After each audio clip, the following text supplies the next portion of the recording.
Going to present my oral recitation. So let's get it on. Number one, what is the classification of individual taxpayers? So the classification of the taxpayers is we have the resident citizens, non-resident citizens, residence alien, and non-residence aliens. So what is resident citizens? Resident citizen is a citizen of the Philippines that residing therein according under the section 1 article 4 of 1987 Constitution of the Philippines. So an example of resident citizens is kanang mga tawo nga gipanganak sa Philippines, those whose mothers and fathers is a citizens of the Philippines. That is the example of resident citizens. Then we have the non-resident citizens. Non-resident citizens is a citizens of the Philippines that is residing in the other country. So an example of the residing citizen is an OCW, OFW, and seaman. It means those are workers from abroad that is a Filipino citizens. So they are living in other country which is a Filipino citizen. So we have also the resident alien. Resident alien is those who live in the Philippines with definite intention. So ito yung mga resident alien which is mga foreigner na galib diri sa Pilipinas with a temporary days lang. Dili sila mag-exceed sa 180 days. So that is an example of the resident alien. And when we call a non-resident alien is they are the foreigner who lives in the Philippines in exceeding of 180 days. So they are sila ang mga mga foreigner naggalib diri sa Pilipinas, exceeding sa 180 days. So ang lang purpose diri is na sila yung mga contract nga mga long term or mga businesses nga engage sila diri sa Pilipinas. So they are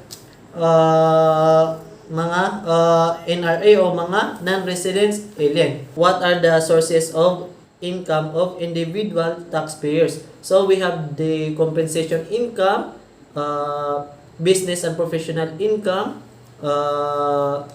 passive income, and capital gains. So what is compensation income? Compensation income is receive income from employee to employer. So it is a employee and employer relationship. So what are the examples of this compensation income? Example of compensation income is salary, wages,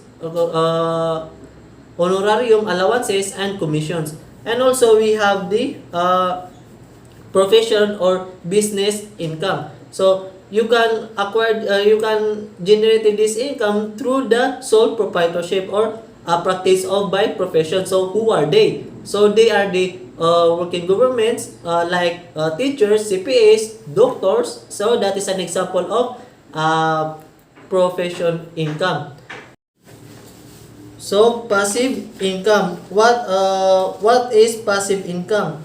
Passive income is an income generated without taking any action conduct. So an example of that is from the real properties, rental income, and shares of stock incorporation, which is the earned dividends. So that is an example of passive income. So also we have this interest from our savings is also known as our passive income.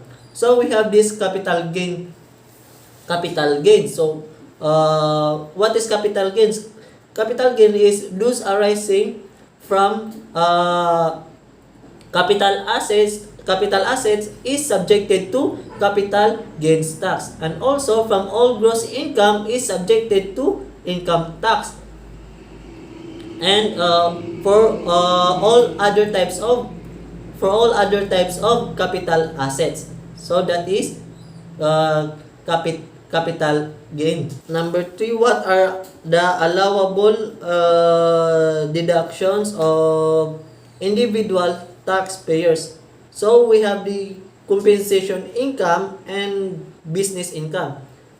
Compensation income is ito yung income na dili pwede deductan, which is kung ang annual gross income nimo is dili nag-exceed og 250,000, then you are not allowed to be deducted on any income tax, no? So which is in your first earning mo sa 250,000 is 0% tax ang imo mabutang dadto. So mao na siya, no, dili siya pwede ma-deductan when di siya mag-exceed og 250,000. When it comes to business income, this is an income which by practice of profession. So if ninglapas man gani og 250,000 ang imong income, so dira na mo sulod si 8% flat rate. So 250,000 og si 8% flat rate, dira na siya mo sulod. Og if ever nga ma-feel man gani siya paggamit sa graduated tax, so dito ka mo agto sa 8% flat rate. So kay magamit naman nimo si graduated tax income if ga-exceed na og 3 million ang imong income. So what are differences of graduated and flat rate, 8% flat rate? Sa these two, the difference of this is you can avail this 8% flat rate is when you are non-VAT registered individual taxpayer. So kung dili ka non-VAT, so pwede nimo siya ma-avail. So kung wala ni exceed og 3 million ang imong ang imong sales or income, then pwede ka maka-avail aning 8% flat rate. Og those whose annual gross sales non-operating incomes mo to dili mag-exceed og 3 million. So ingana ka maka-avail og 8% flat rate. So unsa man ang dili pwede maka-avail ana? So kung VAT registered ka as individual taxpayer, so dili ka pwede maka-avail ana anang 8%. Dili ka pwede maka-registered anang 8% mo. So also if non-VAT registered ka o sa gipang taxan ka sa ubang mga percentage tax like 4%, 5%, 20%, andun sa pila ka percent dira, so dili ka pwede maka-avail ana. Also kung enter ka sa corporate taxpayer, so dili po ka maka-avail ana kay corporation naman siya. Even sa partnership, sa professional partnership kana dili pud ka na maka-avail anang 8% flat rate. So when man magamit ang graduated rate, so magamit rin mo ang graduated rate when ang income nimo is gamay, then ang high expenses ka, then high pud imong cost of sales, so dira nimo magamit ang imong graduated rate.